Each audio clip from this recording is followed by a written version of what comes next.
มาต่อด้วยข่าวโครงการพัฒนาตัวเมือง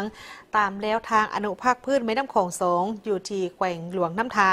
ได้รับการสนับสนุนจากธนาคารพัฒนาอาซีหรือ ADB เฮ็ดให้การคมนาคมไปมาหาสู่กันระหว่างบ้านต่อบ้านเมืองต่อเมืองมีความสะดวกสบายยิ่งขึ้นพร้อมกับเฮ็ดให้ชีวิตการเป็นอยู่ของพ่อแม่ประชาชนในเขตดังกล่าวนี้ค่อยๆดีขึ้น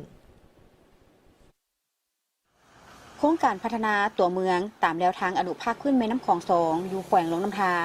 มีบรรดาโครงการย่อยอยู่ตัวเมืองหลวงน้ำทาประกอบมีการฟื้นฟูและปรับปรุงสนามเก็บเมี่ยนขี้เหงื่อให้เป็นที่มีการควบคุม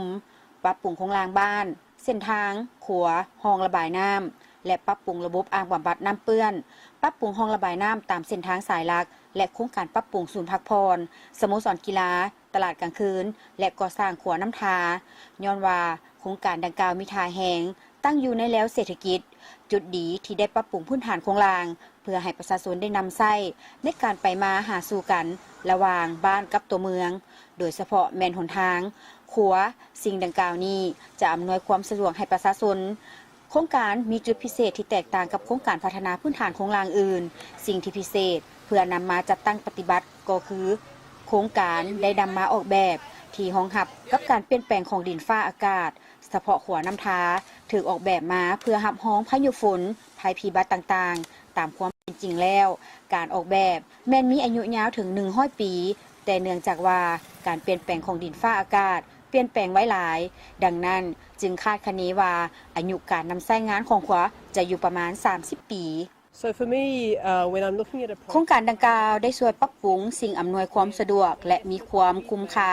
ต่อกับการลงทุนที่สุดเฉพาะประชาชนผู้ที่ได้รับผลประโยชน์จะเห็นได้ว่าพื้นฐานโครงรางดีขึ้นแล้วในต่อหน้าก็จะต่อยอดของการลงทุนซึ่งจะสุ่มใส่ปรับปรุงบ้านปลูกสร้างเรือนปรับปรุงเรือนก็คือที่อยู่อาศัยเฮ็ดธุรกิจการขายเครื่องห้างกาแฟกิจการท่องเที่ยวและกิจการอื่นๆที่ติดพันกับสิ่งอำนวยความสะดวกโครงการดังกล่าวยังจะได้ช่วยสร้างหอวัฒนธรรมบ้านเวียงเหนือซึ่งเป็นศูนย์รวมของชุมชนเพื่อดำเนินกิจกรรมต่างๆภายในบ้านเพื่อเพิ่มการหัดแนนความสามัคคีสร้างความเชื่อมั่นต่อการนำพาของชุมชนเขาเจ้า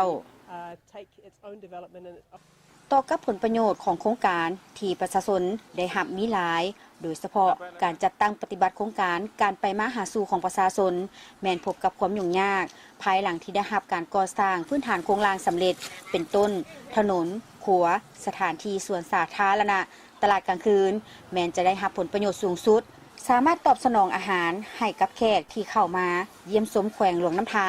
เฮ็ดให้ประชาชนไปมาหาสู่กันค้าขายมีความสะดวกสบายหลายการสัญจรแม้นใช้เวลาสั้นลง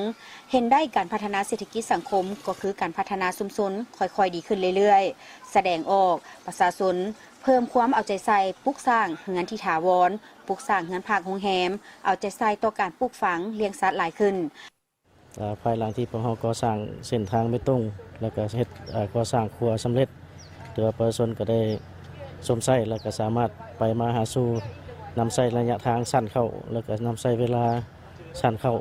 ฉะนั้นภายหลังที่โครงการเฮาสำเร็จก็ถือว่าเป็นอันดีอันนึงที่ว่าเฮ็ดให้ป้าสนเฮา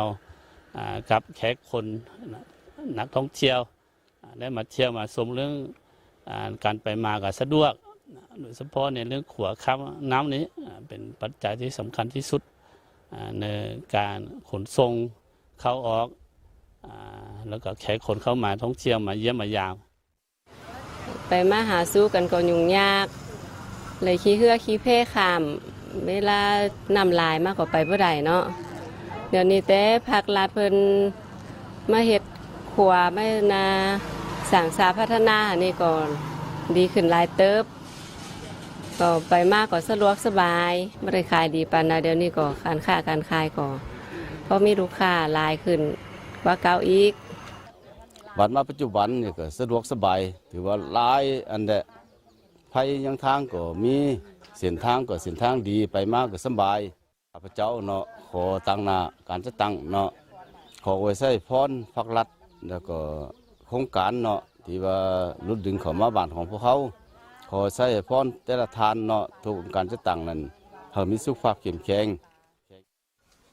บ้านเวียงเหนือประกอบด้วย3ชนเผ่าคือเผ่ายวนเผ่ามงและเผ่าผู้น้อยมี474หลังคาเรือนพลเมืองอาศัยอยู่ 1,814 คนอาชีพต้นต่อแม่นเฮ็ดนาเฮ็ดสวนหัตถกรรมฟ้อยกวดเฮือนหูกมิถุนาเพื่อตำแผ่นแพ้ของชนเผ่าต่างๆการดำรงชีวิตของประชาชนในเมื่อก่อนที่บ่ทันมีโครงการสนับสนุนห้องการพัฒนาอาซีการไปมาของประชาชนพบกับความยุ่งยากย้อนเส้นทางบ่สะดวกเมื่อโครงการได้พัฒนาเฮ็ดให้จำนวนบ้านเวียงเหนือบ้านดอนสัมพันธ์บ้านหาดยาวและบ้านน้ำดีมีสมหน้าใหม่แสดงออกคือประชาชนมีความตื่นตัวยกระดับชีวิตการเป็นอยู่ให้ดีขึ้นเป็นต้นได้ปลูกเรือนใหม่ที่สวยงามบรรดานักท่องเที่ยวเข้าไปเยี่ยมยามหักเสาแบบแฮมคืนกินอาหารพื้นบ้านเฮ็ดให้การซื้อขายและเศรษฐกิจดีขึ้นเป็นก้าวๆเดี๋ยวนี้เพิ่นเฮ็ดแล้วเข้ามาก็ถือว่าเนาะสะดวกสบายหลายอันหลายแนวแดดก็บ่ร้อนฝนก็บ่เปียก ดีใจนำที่มีตลาดเขาได้ขายดีขึ้นบ่ได้ขายดีกว่าเก่า โมกขอบใจเนาะทั้งหัวหน้าโครงการเพิ่นมาช่วยเหลือหรือว่ามาพัฒนาตลาดของหลวงน้ำท่าของเฮาเนาะมันจะให้มันดีขึ้นแล้วก็งามกว่านี้ขึ้นแล้วก็จะมีนักท่องเที่ยวมาท่องเที่ยวนำบ้านเฮาหลายกว่านี้หันนะสำหรับการสนับสนุนของโครงการพัฒนาอาซี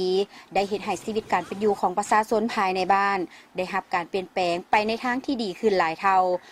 นอกนั้นยังรวมถึงบ้านที่บ่ได้รับทุนสนับสนุนก็ดีขึ้นตามลำดับ